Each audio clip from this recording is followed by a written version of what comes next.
This one is a bit recent and a bit still raw. It's an experience I didn't think I was going to be sharing, but something happened today.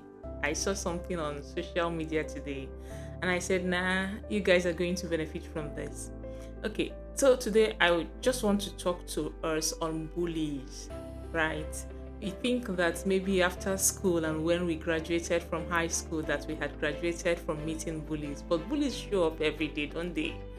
And so I had an encounter with a bully sometimes 2 weeks ago. I'm going to tell you what happened, okay? But in my own estimation, this was a bully. So by definition, I will call a bully someone who inflicts pain, right? Who inflicts hurt with the goal to cower you, to intimidate you into doing what they want. They want to have their ways. And when they don't have their way, they bully you, they hurt you to make you succumb to what they want. And I saw something that happened, and I'm talking about bullying in adulthood, right? Because I'm talking to adults. I know they happen in children, but I want to show you how to handle them. And so I even shared this with someone last week, but this happened about 3 weeks ago now.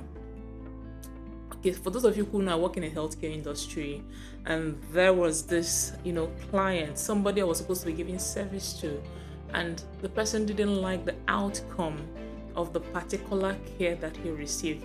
Before we even got to the point where there was an outcome, before we got to the point where we were communicating to him, saying, okay, sir, this and this did not happen, he was already warning everybody he could come across with. So he was telling them that, look, if this doesn't go right, he's going to deal with us, he's going to sue us, yada yada yada.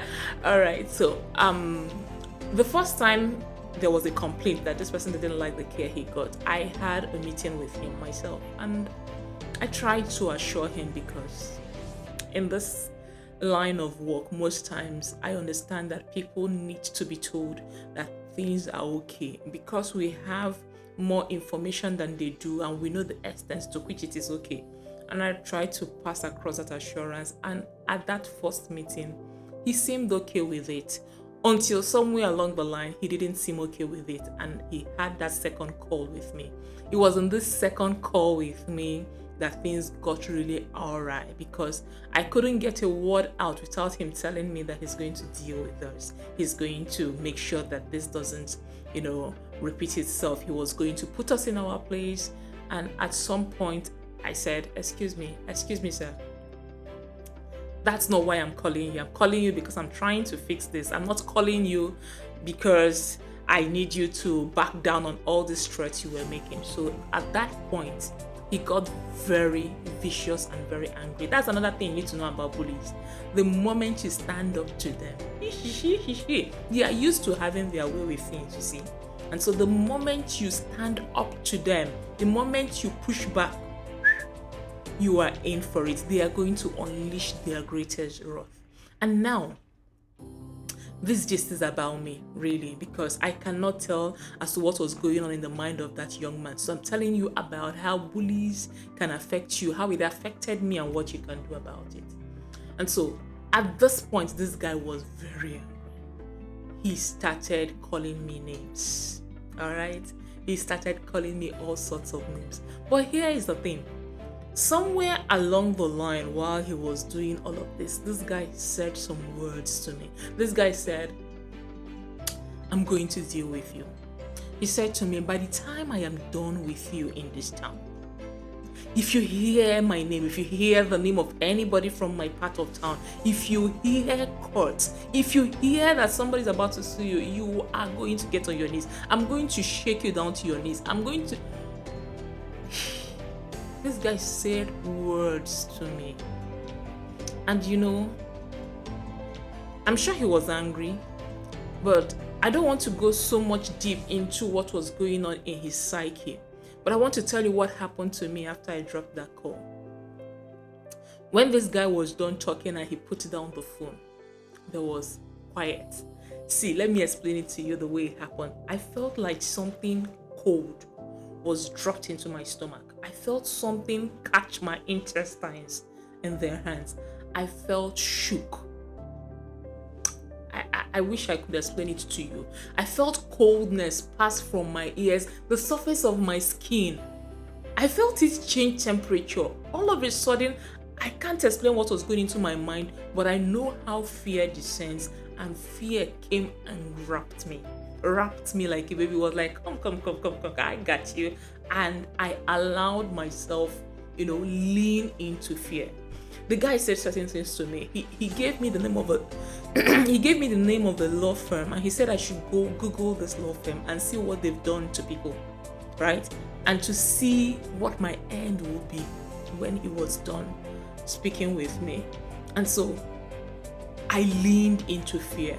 I felt cold. And mind you, I was going to church. I was on my way. And I finished service that day, and I came out from service. I didn't feel better. Me. And so for the next 2 days, I really wallowed. I really allowed, fear trickle down my spine. I allowed fear tickle my ears. I saw myself into all sorts of mess and bad propaganda, and it was not fun. But I'll tell you how I dealt with it.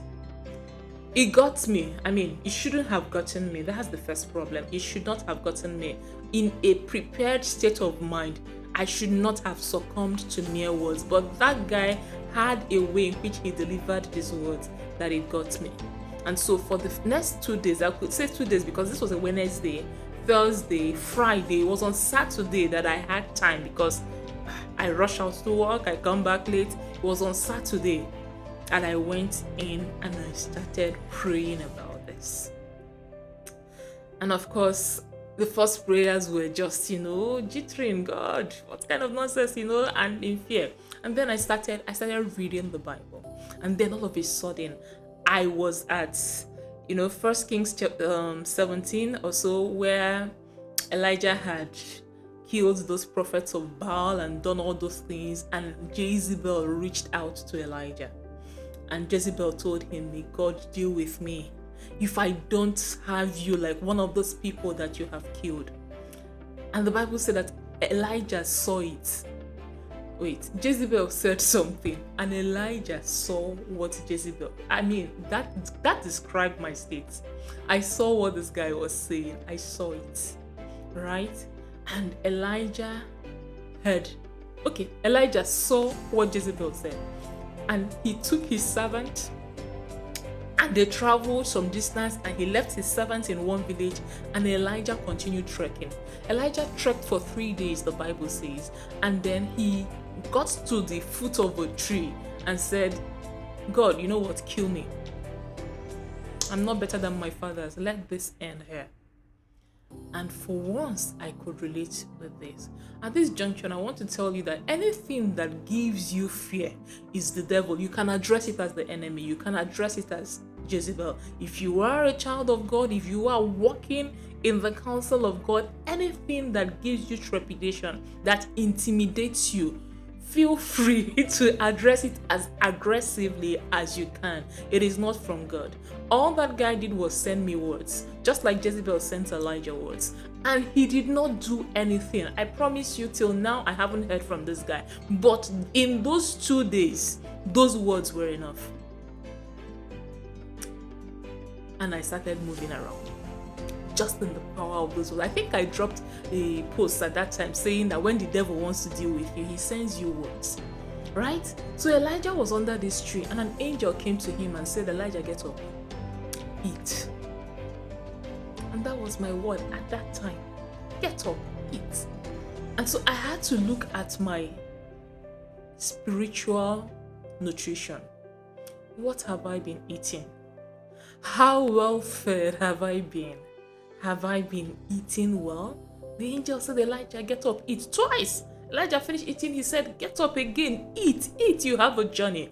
It wasn't until after Elijah finished eating the second time that God addressed his craziness. See, God wasn't even able to talk to Elijah. God wasn't even able to converse with Elijah until he had to get up and eat. And so that word at that time jumped to me. You are not eating well, my dear. if it catches you. So sometimes you feel you are strong. I don't know if it has happened to you that you don't know you are hungry. Okay, if you are in my class, you always know when you are hungry, we can feel. But let's say you are hungry, but you don't know how hungry you are, right? And then you stand up in a rush, and then you feel dizzy, and then you sit back down. Sometimes it forces you back down. Sometimes you don't know how hungry you are. You don't know how malnourished you are until something pushes you. And so when you find yourself in a situation that fear has gotten the better of you, I think my first solution is find food and eat. And so go back to the word and chew on the word. There are scriptures for everything, right? So find the right words, go back to the Bible, search, be ravenous in your search, because right now you know at least that what you are is hungry. And so go find food. That was my first word. Go and eat. And so I started dwelling. Of course, I've had scriptures, I've been praying, just that it didn't occur to me that I was in a chronic state of malnourishment, and I did not know it. And this hits me. And then I realized that maybe I have not been eating well. Maybe I have not been nourished in the right way. And so I went about reading, consuming the word of God, and praying. So the first thing, when a bully confronts you, the only way you know that they got the better of you is if you truly feel intimidated by what they say. If you truly feel, fear. Sometimes you identify bullies and you just deal with them, and it's not a marker for you. You don't need this class. It is when they bully you and truly you are intimidated, then come back to this video, because you need to eat. Number 2, after going through the story of Elijah, I went to another story. I think I have talked about it. It's in 1 Kings chapter 20, just along the same line, right? There was this king who had another meeting with a bully. This bully said, I want your wives, I want your children, blah, blah, blah, blah, blah. And he was going to give him. And then something else happened, and then he answered the bully. That was Ben-Hadad, I think, of Syria. He told him, let him not boast that removes his war garments. Okay, I'm not saying it right. The meaning is that let the person who is going to war not boast like the person who is returning from war. Okay, it was like an adage, and this infuriated this king. And then the king charged and came to the children of Israel and all of that. And this is how they won. They won that battle by killing the guy in front of them. And I think I made a video about this, right? So another thing about bullies is you just have to believe that all you need to do is to defeat them in the moment. And I'm going to explain. So at this time, this guy needed some things to be done by us. I responded to him by telling him that, look, I don't want to hear these threats. These threats are not the reason I called you. The reason I called you is to take care of, your health. And then he went mad and made all those threats. All that is needed at that time is to solve the problem in front of you one step at a time. Is to make your moves one step at a time. So sometimes we like to have the big picture, right? We want to know how this is going to end. We want to know, if I do this, then what will happen? How exactly will it turn around? But right then in that scripture, 1 Kings chapter 20, what I got there is just you take the man in front of you. Just deal with the day. Deal with the current problem. Manage yourself to narrow everything to dealing with one direct problem. I'm telling you that when fear grips you, it cripples. It tries to stop you from thinking. You can trust that one step in front of the other will do the job. And so I am not talking about the bully per se or curing him. I'm talking about how to handle them so that they do not have that effect on you. How to handle them so that the fear does not lead you. Because what that word does to you is that it leads you in the wrong direction. You will self-destruct. So focus on doing the first necessary thing, and then the second necessary thing kind of block your mind towards what you are seeing, because when you are in fear, you are seeing the catastrophic. Your mind is imagining the worst based on the words that have been shared with you. But you focus on dealing with the problem at hand. You focus on dealing with the problem for today. One step in front of the other wins the game. Okay, so these are the two things I took from eating. Because if you eat, you are empowered. In that story of Elijah, after he had finished eating, when God came to meet him, God gave him a series of tasks to do.